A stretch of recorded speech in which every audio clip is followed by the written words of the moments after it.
You ever get out on a lake and feel two things at once, like you're completely at peace, but also kind of vulnerable? It's weird, right? Just you, the water, and that eerie quiet. Anyway, I used to love fishing, especially in places way off the grid. But one trip a few summers ago, yeah, that one changed how I feel about being out there. A few summers ago, my buddy Chris and I decided to do what we thought was the perfect fishing trip. We'd heard about this hidden lake from some locals in town. You know the kind of place, so off the grid, it doesn't even show up on Google Maps. The locals were all like, oh, it's a fisherman's paradise, crystal clear water, loads of fish, and best of all, no one else around. Sounded amazing. The drive out there, it was an adventure on its own. Picture this: a dirt road twisting and turning through thick forest, the kind where the trees are so tall and close together it feels like a tunnel. And as we drove, the sun was setting, painting everything in this golden orange glow. It was like nature was showing off. When we finally reached the lake, it was even better than we'd imagined. The water was so still it looked like glass, perfectly reflecting the trees and the sky. No signs of life, just us, the lake, and the woods. We were pumped. We set up camp right by the shore with our tent facing the water. There was a bit of a chill in the air, but the stars were coming out. And honestly, it felt like one of those moments where you're just happy to be alive. After setting up, we figured we'd get in a quick evening fishing session. We pushed our old aluminum boat into the water, and let me tell you, the silence out there, it was something else. No birds, no bugs, just the gentle sound of the oars dipping into the water. At first, it was peaceful, but the longer we sat there, the more unnatural it felt, like the world was holding its breath. We rowed to the middle of the lake where the water turned this deep, inky black under the fading light. With just a sliver of moonlight and the faint glow from our lantern, it was dark. And then that's when we noticed him. At first, it's just this dark shape on the shore. I figure it's a trick of the light or maybe a deer or something. But when I squint, nope, it's definitely a guy, just standing there, completely still, staring at us. Hey, Chris, I whispered, trying to keep it together. You see that guy over there? Chris turned to look, squinting into the darkness. Yeah, what the hell's he doing? Good question. The guy was just standing there.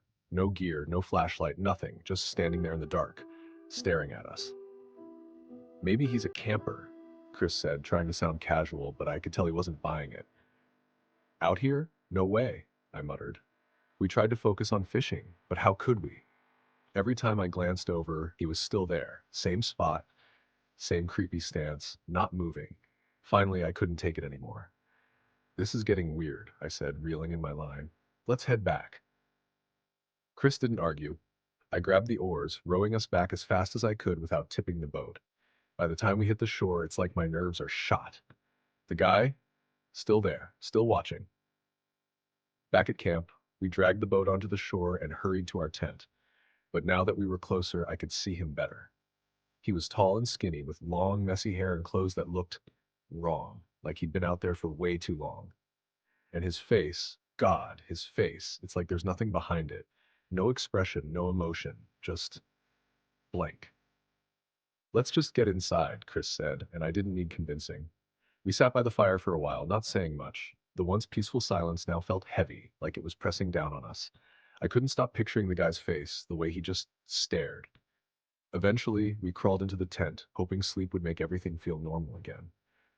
But of course, that's when it got worse. Just as I was about to drift off, I heard it. Tap, tap. It was this soft rhythmic sound coming from the side of the tent. My heart started racing. Chris, I whispered, shaking him awake. You hear that? He groaned, half asleep. Hear what? Tap, tap, tap. This time it was louder. We froze, staring at each other. Who's out there? Chris finally shouted, his voice cracking. No answer, just the wind rustling the trees. Then silence. Chris grabbed the flashlight, unzipped the tent, and peeked outside. Nothing. Just the trees swaying and the moon reflecting off the lake. But then he saw them. Footprints. Fresh ones. They led from the shore to our tent and back to the lake. That was it. We were done. Forget staying another night. We packed up as fast as possible. The whole time I kept glancing at the lake, half expecting to see that guy again, but he was gone. The drive back to town was tense. Neither of us said much, but you could feel the fear in the air. Every shadow on the road felt like it was moving. Every sound made us jump. When we finally reached town, it was like a weight had been lifted. But that night, it stuck with me. Who was that guy? What did he want? And why was he out there watching us in the dark? I still don't have answers, but I do know one thing. Some places, they're better off forgotten. And that's my story.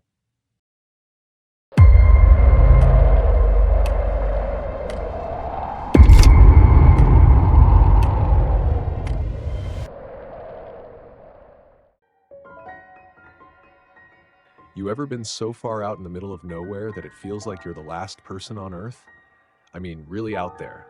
No towns, no cell signal, nothing but the land stretching forever in every direction. It's peaceful, sure, but it's also a little unnerving. That's where I found myself a few years ago, in the middle of the Arizona desert, under a bridge that I'll never forget. I've been a land surveyor for almost 2 decades now. I've worked in some of the most remote areas you can imagine. I've dealt with everything: wild animals, equipment breaking down, storms rolling in out of nowhere, you name it, I've probably seen it. But this was something else entirely. It was mid-July, and the heat was oppressive. You know, the kind of heat where it feels like the sun is pressing down on you, trying to cook everything alive? Yeah, that kind of heat. My job that day was to inspect this old bridge about 50 miles outside of Phoenix. It was nothing fancy, just a rusty little structure over a dry riverbed, the kind of place nobody visits anymore. Perfect for someone like me who doesn't mind a little solitude. The drive out there was quiet. No radio stations, no other cars, just the sound of my truck kicking up dust and the occasional hawk screeching overhead. Honestly, I didn't mind. I liked the quiet. When I got to the bridge, it was just as I'd expected. Rusty beams, cracked concrete, and years' worth of desert dust. I parked my truck, grabbed my gear, and started the inspection. Routine stuff, checking the supports, measuring wear and tear, making sure it was structurally sound. But then, as I moved under the bridge, I saw something that immediately felt off. There was this big old dumpster tucked away in the shadows under the structure. Now, let me tell you, this wasn't just odd. It was downright weird. Who leaves a dumpster in the middle of the desert? I walked over, my boots crunching on the dry riverbed. The dumpster was old, rusted, and covered in graffiti. And there was this smell, a faint, sour odor, like something had been rotting inside for a long time. At first, I thought about ignoring it, just focusing on my work. But curiosity got the better of me. I lifted the lid, and what I saw, well, it's something I'll never unsee. Inside were piles of dirty clothes, old blankets, and empty food containers. It was clear someone had been living there. But that wasn't the worst part. Scratched into the metal walls of the dumpster were these strange drawings, distorted faces, twisted bodies, and symbols I didn't recognize. They looked desperate, unhinged, like someone had been stuck there for a long time, losing their grip on reality. I backed away, my heart pounding. Something about the place felt wrong, like I wasn't supposed to be there. But I told myself to focus. I still had work to do, and I wasn't about to let a creepy dumpster scare me off. That's when I heard it. Footsteps. At first, I thought it was just the wind, but then I heard it again, crunching on the gravel, slow and deliberate. Someone was out there. I turned, scanning the area. Nothing, just the empty desert and the bridge towering above me. But then, out of the corner of my eye, I saw movement. A man stepped out from behind the dumpster. He looked rough. His clothes were filthy and torn, his hair a matted mess, and his eyes, they were wild, like he hadn't slept, or maybe even blinked in days. "Hey!" I called out, trying to sound calm, but my voice cracked a little. "I'm just here to do a job. I'll be out of your way soon." He didn't respond. He just stood there, staring at me. Then slowly, he started walking toward me. My instincts kicked in. I backed away, trying to keep some distance between us. "Look, man," I said, "I don't want any trouble. I'll leave right now, okay?" But he kept coming, his pace quickening. That's when I saw his smile. It wasn't a normal smile, it was twisted, like he knew something I didn't, like he was enjoying this. "This is my place," he said, his voice low and gravelly. "You shouldn't be here." I didn't stick around to argue. I turned and bolted toward my truck, my heart pounding so hard I could hear it in my ears. He was right behind me, his footsteps crunching on the gravel, getting louder and louder. I reached my truck, yanked the door open, and threw myself inside. My hands were shaking so badly, I could barely get the keys into the ignition. When I finally started the engine, I glanced in the rearview mirror. He was just standing there by the dumpster, watching me. And that smile, it was still there. I floored it, not stopping until I was miles away. I reported the incident to my supervisor, and they sent someone else to finish the job. I never went back to that bridge. To this day, I still think about that man. Who was he? Why was he out there? And what was the deal with those drawings in the dumpster?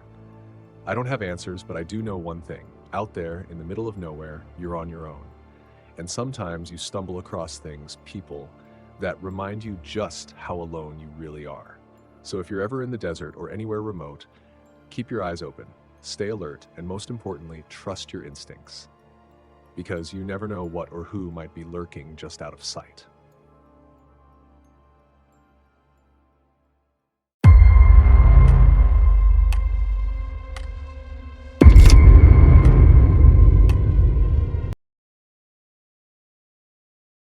I'm going to tell you about a night that still sends shivers down my spine. It's a story of a lonely highway, an even lonelier motel, and a chilling encounter I'll never forget. So settle in, dim the lights, and let's dive into this tale of isolation and fear. It all started on a stretch of highway that seemed to go on forever. I'd been driving for hours, just me, my car, and the inky blackness stretching out ahead. My goal was to reach the next town before calling it a night, but the road had other plans. Miles rolled by, and all I saw were empty fields, the occasional cluster of trees, and a whole lot of nothing. Just when I thought I might have to pull over and sleep in the car, I spotted it. A flickering neon sign glowing faintly through the mist. A motel. It wasn't exactly welcoming, just a squat, single-story building with a cracked parking lot and a sign that looked like it hadn't been updated since the 70s. But I was exhausted, and beggars can't be choosers, right? I pulled into the lot, gravel crunching under my tires. The air outside was cold and damp, and the only sound was the low hum of the highway in the distance. There was a single bulb casting a sickly yellow glow over the entrance, and as I stepped inside, I couldn't help but notice how quiet it was. Too quiet. The lobby was as rundown as the outside, faded wallpaper, dusty brochures scattered across the counter, and a smell that was somewhere between mildew and regret. Behind the counter sat an old man with thick, smudged glasses. He barely looked up when I walked in. "I need a room for the night," I said, trying to sound more confident than I felt. Without a word, he slid an ancient ledger toward me. I signed my name, and he handed me a key with a number scrawled on a faded tag, room 6. "No smoking. No pets," he muttered, his voice gravelly and indifferent. "Got it," I said, and headed back out into the misty night. Room 6 was at the far end of the building, right next to a line of dark, looming trees. The door was chipped and weathered, and the number was barely visible, but the key worked. Inside, the room was, well, let's just say it was functional. A sagging bed, a cracked mirror, and a faint smell of mildew that I'd tried not to think about too much. I tossed my bag onto the bed and tried to unwind, but the vibe of the place was off. The TV didn't work, just static. The bathroom light flickered ominously, and the silence, it wasn't comforting. It was the kind of silence that makes you feel like you're being watched. Still, I told myself I was just tired. I crawled into bed, pulled the thin blanket up to my chin, and tried to sleep. But just as I was drifting off, I heard it, a soft tapping sound coming from the door. At first, I thought it was the wind or a branch brushing against the wood. But this wasn't random. It was steady, deliberate. Tap, tap, tap. My heart started pounding. I sat up in bed, staring at the door. My logical brain told me it was nothing, but something deeper, primal, was screaming that I was in danger. I grabbed the flashlight from the nightstand and crept toward the door, every step feeling heavier than the last. When I reached it, I hesitated. My hand hovered over the knob, but I couldn't bring myself to open it. Instead, I shone the flashlight through the peephole. Nothing. Just the empty parking lot bathed in the eerie glow of the neon sign. I stepped back, trying to convince myself it was all in my head. But then I saw it. Just outside the window, pressed against the glass, was a faint handprint. And here's the kicker. It was on the inside. My blood turned to ice. I stumbled back, grabbing my bag and my keys. I didn't care about being polite or checking out. I just needed to get out of there. I threw the door open and sprinted to my car. The cold night air hit me like a slap, but I didn't stop. I jumped in, started the engine, and tore out of that parking lot like my life depended on it. As I sped away, I glanced in the rearview mirror. For a split second, I thought I saw a figure standing in the doorway of room 6, watching me leave. But when I blinked, it was gone. I drove straight through the night until I reached a busy, well-lit motel in the next town. Even there, I couldn't sleep. The image of that handprint, so small, so clear, was burned into my mind. And the tapping. I still hear it sometimes, in the quiet moments when I'm alone. I never went back to that stretch of highway. And I'll tell you this much, if you're ever driving late at night and you see a flickering neon sign for a rundown motel, keep driving, because sometimes the cheapest rooms come with the highest price.